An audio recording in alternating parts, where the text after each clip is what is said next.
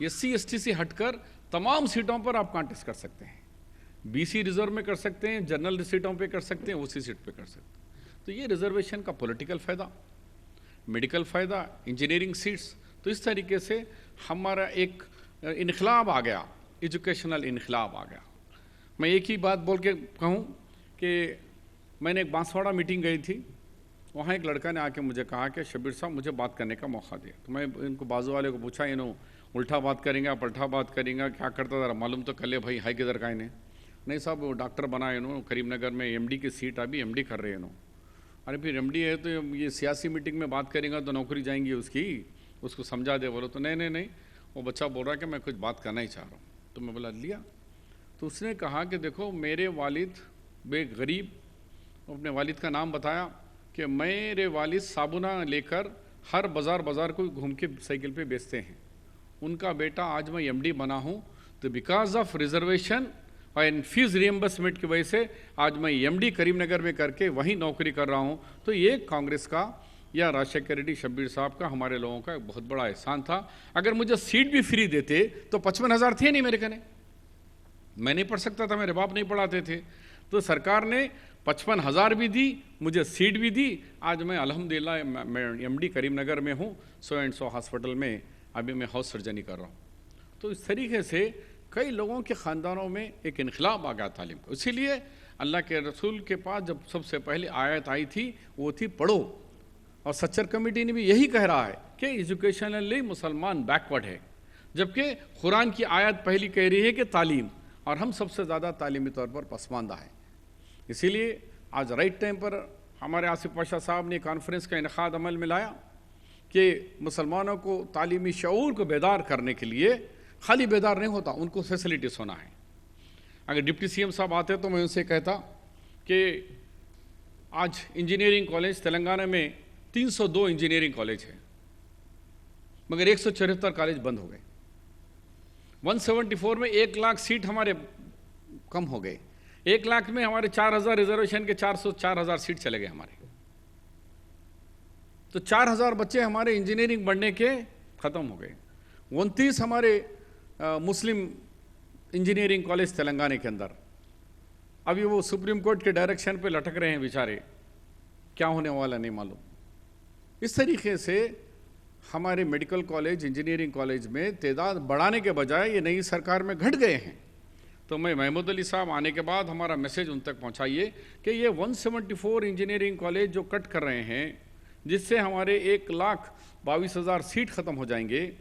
تلنگانہ میں اب اس وقت 2 لاکھ سیٹ ہے, اس میں 1 لاکھ سیٹ اگر آپ نکال دیں گے تو 2 لاکھ سیٹ سے ہو گئے ہمارے 4% سے 8,000 سیٹ گورنمنٹ کے کوٹھے میں.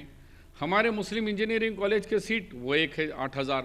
تو 16,000 بچے آپ کے انجینئرنگ کے سیٹ سارے ملک کے اندر 16,000 نہیں ہیں, ایک تلنگانہ ریاست 16,000 انجینئر بچے تیار کر کے دے رہا ہے. تو اس کی دور کی ایک سوچ ہے ہماری, اس کے طرف ہم کو زیادہ دھیان دینا ہے. تو پرسوں سینٹرل BC کمیشن آیا, ان سے یہی ہم مطالبہ کریں کہ یہ جو ریزرویشن ہے اسٹیٹ کا وہ سینٹرل میں بھی دیا جائے, تاکہ سینٹرل OBC سیٹ میں ہوں گے تو کل ہمارے بچے IIT میں, IIIT میں, UPSC ایگزام میں, IAS میں. پرسوں IAS کا رزلٹ دیکھا میں 8 بچے پاس ہوئے, 7 ریزرویشن کے بچے ہیں, 1 جنرل کیٹیگری میں جیت بنا.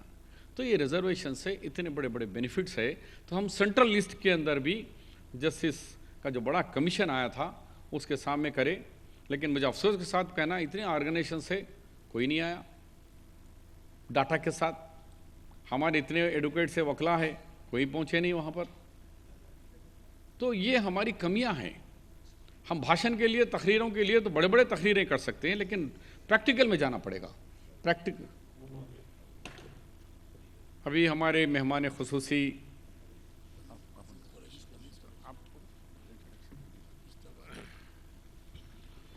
آج کی اس کانفرنس کے مہمان خصوصی محترم عالی مقام جناب عزیز قریشی صاحب تشریف لائے ہیں.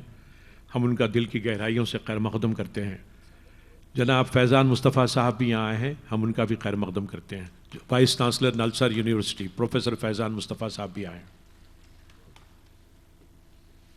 تو بہرحال یہ سارے مہمان خصوصی دلی سے آ چکے ہیں اور ہندوستان بھر سے کئی ہمارے مہمان آ چکے ہیں، تو میں یہ کہتا ہوں کہ آج کا دن ہمارے وزارت رسول خان صاحب مرحوم، جو ان کی بھی ایک ایسی تڑپ تھی، شبیر مجھے یونیورسٹی چاہیے، انہیں اب اس وقت 2 میڈیکل کالج ان کے ہیں اور 3 میڈیکل کالج ان کے خاندان والوں کو آئے ہیں، یعنی نیکسٹ ایئر ان کے پاس 5 مسلم میڈیکل کالج رہیں گے اس وزارت رسول خان صاحب کے۔ ان کے پاس 11 انجینئرنگ کالجز ہیں، تو ہندوستان میں ایسا کوئی مسلم ادارہ نہیں ہے جتنے 11 انجینئرنگ کالج، MBA MCA یعنی KG سے لے کر PG تک ایجوکیشن چلانے والے کوئی شخص تھا، وہ ہے وزارت رسول خان، جن کی بھی تعریف کریں ان کے لیے، مرحوم کے لیے دعائے مغفرت کے لیے آپ لوگ سب دعا کیجئے کہ اللہ تعالیٰ انہیں جنت الفردوس عطا فرمائے، اور جو ان کے افراد خاندان وہ ذمہ داری نبھا رہے ہیں، اللہ انہیں پوری ذمہ داری نبھا کر، ان کے والد محترم کا ایک خواب تھا کہ ایک مسلم یونیورسٹی ہونا اور میڈیکل کالجز 5-7 ہر ضلع میں ایک مسلم میڈیکل کالج ہونا، ہر ضلع میں 2 یا 3 انجینئرنگ کالجز ہونا، یہ ان کا خواب تھا۔ میں بولتا تھا ڈاکٹر صاحب اتنے فیکلٹیز کیسے لائیں گے؟ ارے کیسا بھی ہوتا شبیر بھائی آپ یہ دلا دو۔ تو الحمدللہ میرے اپنے دور میں میں نے انہیں 5 میڈیکل کالج دیا، 2 میں، ایک ہندوستان میں کہیں نہیں ہے، ایک میڈیکل کالج ڈاکٹر وزارت رسول خان ویمن میڈیکل کالج، پہلی دفعہ مسلم لڑکیوں کے لیے ایک انجینئرنگ کالج دیا، میڈیکل کالج دیا گیا ہے، جو سارے برصغیر میں، ایون دو پاکستان میں بھی نہیں ہے، عرب ملکوں میں بھی نہیں ہے، لیکن حیدرآباد میں ایک ویمن میڈیکل کالج 100 لڑکیوں کا ہے، انشاءاللہ آنے والے سال میں وہ 150 سیٹ ہو جائیں گے۔ تو یہ ان کا بہت بڑا کارنامہ ہے ڈاکٹر صاحب کا۔ اور انہوں مرنے سے کچھ دن پہلے جب انسپیکشن ہوتا ہے MCA کا، بہت خطرناک انسپیکشن ہوتا ہے، ہوا میں بہت بول دیتے لوگ، لیکن جب انسپیکشن میں پسینہ نکل جاتا کس طریقے سے ان کا انسپیکشن ہوتا ہے۔ تو ایسے ٹائم پر وہ رات دن ٹینشن میں تھے بیچارے، اس کے بعد وہ ٹینشن سے ہی، اور ہمیشہ ایک ہی لگن تھی، جب بھی ملتا ہوں شبیر صاحب مجھے اور ایک کالج چاہیے، شبیر صاحب مسلمان بچوں کا یہ کرنا ہے وہ کرنا، یعنی ان کی تڑپ دیکھنے کے بعد مجھے ایک حوصلہ بڑھتا تھا کہ الحمدللہ ایسے بھی لوگ ہیں، اب اتنے کالجز رہنے کے باوجود بھی اور ہونا ہے، کڑپا میں ایک ہونا، گنٹور میں ہونا، پرکاشم میں ہونا، کرشنا ڈسٹرکٹ میں ہونا، عادل آباد میں ہونا۔ تو اس طریقے سے ان کی تڑپ یہ نہیں تھی کہ صرف حیدرآباد، سارے آندھرا پردیش کے اندر کالجوں کا جال پھیلایا جائے، اور مسلمانوں کی صحیح غربت اور مسلمانوں کی ترقی جبھی ہو سکتی ہے جب تعلیمی طور پر کمپلیٹ آپ آگے بڑھیں، اور یہ جبھی ہو سکتا ہے حکومت کی جب تک پشت پناہی نہیں ہوگی، ہمارے طرف سے ہم آگے بڑھنا نہیں ہو سکتا۔ اس لیے یہاں کی سرکار نے 1100 کروڑ کا بجٹ ہے، جس میں تعلیم کا، ایڈوکیشنل کا بجٹ ہے آپ کا فیس ریمبرسمنٹ 400 کروڑ، تو اس میں پورا خرچ نہیں ہوا لاسٹ ایئر، لیکن ہمیں امید ہے کہ یہ سال آپ ہم سب ایسے ادارے پورے مل کر حکومت کو ہمیشہ کان موڑتے رہنا، حکومت کو جگاتے رہنا، حکومت کو ریپرزنٹیشن کرتے رہنا، یہ کی ذمہ داری نہیں ہے کہ چلو حکومت ہی کر لینا، آپ پہ بھی، ہم پہ بھی، ہر ایک پہ ذمہ داری ہے کہ حکومت سے کے جو مرات ہیں اس تک، ان غریب بچوں تک، ان طالب علموں تک جو نہیں معلوم ہے، گاؤں میں رہنے والوں تک، ان کے مرات کو جب تک آپ نہیں پہنچائیں گے، جب تک آپ رابطے کا کام نہیں کریں گے، آپ ایسے ادارے، ایسے انسٹیٹیوشن جو خالی لگا کر کانفرنسوں کے حد تک محدود نہیں ہونا ہے، بلکہ ہم کو پریکٹیکل ہو کر حکومت کے جو فیسلٹیز دے رہی ہے وہ ان تک پہنچا کر ان کے ذریعے اس قوم اور ملت کو آگے بڑھانے کی پوری کوشش کریں گے۔ پھر ایک دفعہ آصف پاشا صاحب کا اور حیدرآباد ہندوستان سے آئے ہوئے تمام ذی اثر سابقہ گورنر صاحب کا اور وائس چانسلر سے بڑے بڑے لوگ یہاں بیٹھے ہوئے ہیں، میں اپنی بات کو ختم کرتے ہوئے میں اللہ سے دعا کرتا ہوں کہ یہ کانفرنس کامیاب ہو، اور آپ تمام لوگ جو بیکورڈ کلاس کے ریزرویشن کے اندر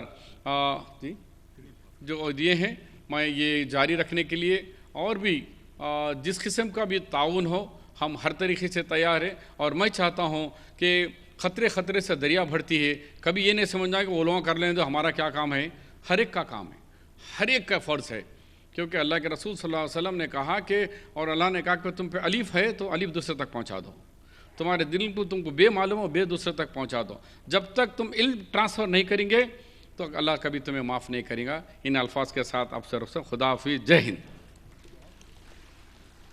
بہت بہت شکریہ محمد علی شبیر صاحب۔ میں جناب انعام الرحمان صاحب اور ڈاکٹر اعظم صاحب سے خواہش کرتا ہوں کہ وہ اوپر ڈائز پر تشریف لائیں.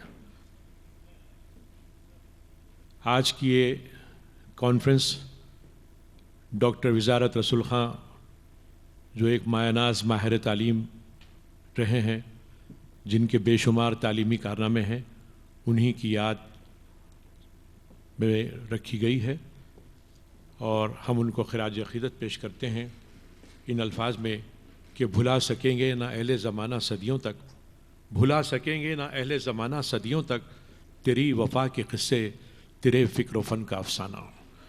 ڈاکٹر وزارت رسول خاں کی یاد میں یہ کانفرنس منعقد ہو رہی ہے. اب میں اس کانفرنس کے روح رواں اور صدر آل انڈیا مسلم ایجوکیشنل سوسائٹی جناب آصف پاشا صاحب سابق ریاستی وزیر قانون سے خواہش کروں گا کہ وہ مخاطب فرمائیں. جناب آصف پاشا صاحب بول دیا.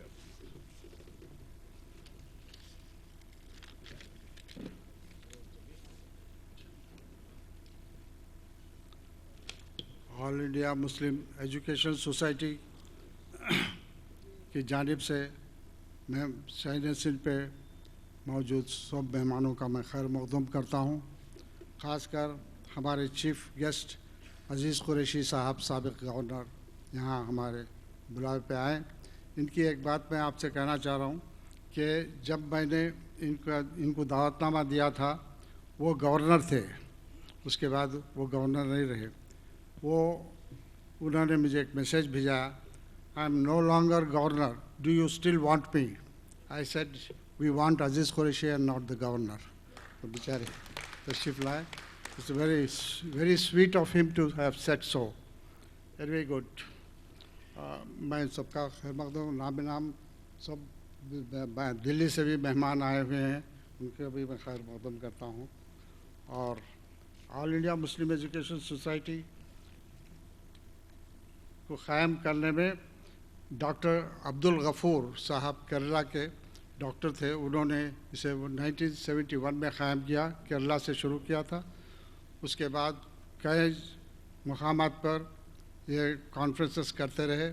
ایک تاریخی اور یادگار کانفرنس جو تھی وہ حیدرآباد میں 1976 میں ہوئی تھی، جس میں اس وقت کے صدر ہمارے ڈاکٹر فخر الدین احمد صاحب تشریف لائے تھے. اس میں کافی لوگ باہر سے اور بیرون ملک سے بھی آئے تھے. وہ تاریخی کانفرنس جو تھی حیدرآباد کے کنگ کوٹی نظام پیلس میں ہوئی تھی. 3 دن کی کانفرنس تھی اور ایک تاریخی کانفرنس تھی جس میں بہت سارے لوگ آل انڈیا سے آئے تھے. اس کے بعد ہی یہاں ایک نشاط ثانیہ ہوا جو یہاں کئی ادارے قائم ہوئے. اس میں شاداں کالج اور سلطان العلوم سوسائٹی مدینہ اور بہت سارے کالجز جو ہے یہاں دکن کالج، اور اس کے بعد ہی ایک نشاط ثانیہ تھا. تو اس کے بعد یہ قائم ہوا. ابھی ہماری زبوں حالی کے تعلق سے ہمارے وزیر، سابق وزیر اور اپوزیشن لیڈر شبیر علی صاحب نے آپ کو بہت ہی جامع تقریر اور علم کے تعلق سے علم کی جو ہماری ضرورت ہے آج ہندوستان میں مسلمانوں کو، اس ایک ہی حل ہے، وہ ہے علم. ہم جتنا بھی چاہے علم حاصل کرنا، اور اس کے لیے ریزرویشن کی جب بات آتی ہے تو مرکزی آج ملک کے ایسا ہی ہے کہ مرکزی ریاستی حکومت کی جانب سے اقلیتوں کے لیے مختص کردہ بجٹ ایک بڑا حصہ واپس خزانے میں چلا جاتا ہے. اس سال میں سمجھتا ہوں کہ 1034 کروڑ روپے ہمارے ریاست میں دیے گئے مسلمانوں کے فلاحی کاموں کے لیے اور ایجوکیشن کے لیے. اس میں صرف 250 کروڑ خرچ ہوئے اور باقی جو ہے خزانہ میں واپس چلا گیا. یہ ایک بڑی عجیب بات ہے. آج ملک میں سائنس اور ٹیکنالوجی کی ترقی میں تیزی سے آگے بڑھ رہا ہے. جب یہ تک پسماندہ طبقات ترقی نہیں کرتے، ملک کی ترقی نہیں ہو سکتی.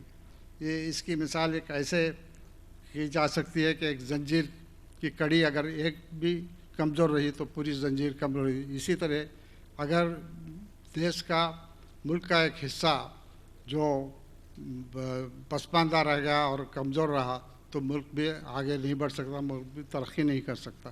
اس لیے ملک کی ترقی کے لیے بھی ہم لوگ کو کوشاں کرنا چاہیے کہ اس کو آگے بڑھانے کے لیے بہت ریزرویشن کی سخت ضرورت ہے. جیسا ابھی ریزرویشن کے تعلق سے ہمارے شبیر صاحب نے کہا کہ ریزرویشن ہمارے لیے بہت ضروری ہے.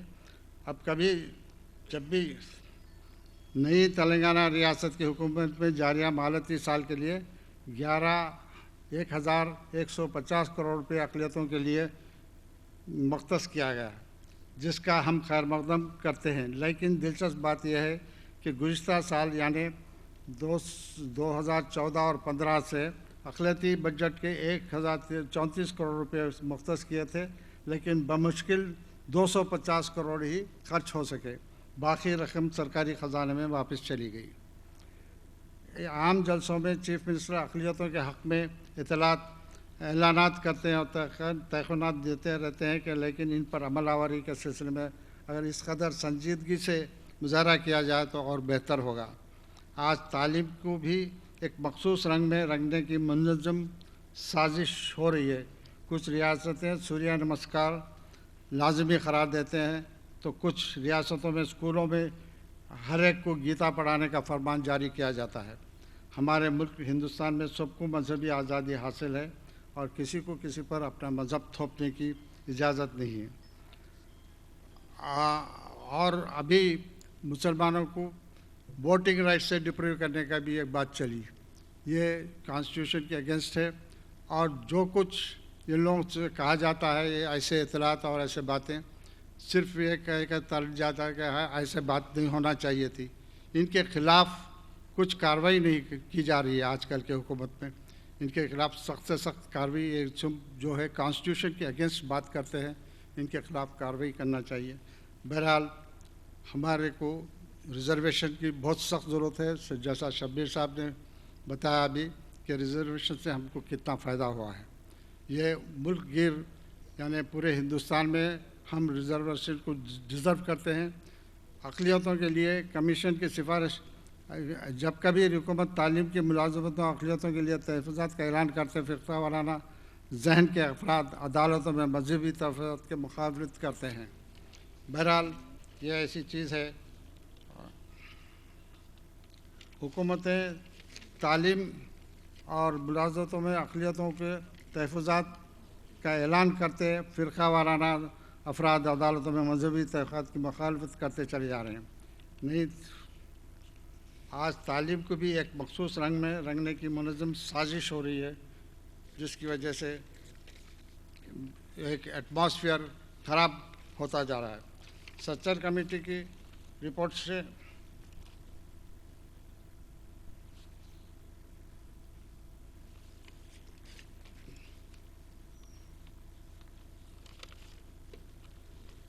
نئی سفارش کے مطابق مسلمانوں کو ووٹ ہندوستان کی آزادی کے بعد ملک کی تقسیم عمل میں آئی، جس کے نتیجے میں مسلمانوں کے حصے میں بے شمار مسائل آئے. برسر اقتدار پارٹیاں نے مسلمانوں کو ووٹ بینک کے طور پر استعمال کیا. البتہ وقفے سے اقلیتوں کے مسائل کو حل کرنے کے لیے کبھی گوپال سنگھ کمیشن، کبھی سچر کمیٹی اور جسٹس رگھناتھ مشرا کمیشن کا قیام اعلان کیا، لیکن ان کی رپورٹوں پر عمل آوری کرنے میں کوئی مستدی نہیں ہوئی. بہرحال میں اب یہاں پہ بہت سارے دانشور، ایجوکیشنسٹ، ایڈمنسٹریٹرز سب موجود ہیں اس شہنشین پر، اور میں سمجھتا ہوں کہ ریاستی اس کانفرنس میں ملک کے مختلف علاقوں سے کئی قائدین اور دانشور قابل احترام شخصیتیں موجود ہیں. میں امید کرتا ہوں کہ وہ بے باکی سے اپنے خیالات کا اظہار کریں گے اور اس کانفرنس کے قیام ہم ایک واضح لائحہ عمل بنا کر مختلف سطحوں پر مؤثر انداز میں کام کرنے کے میں اس موقع پر آپ کا سب کا استقبال کرتا ہوں. Thank you very much.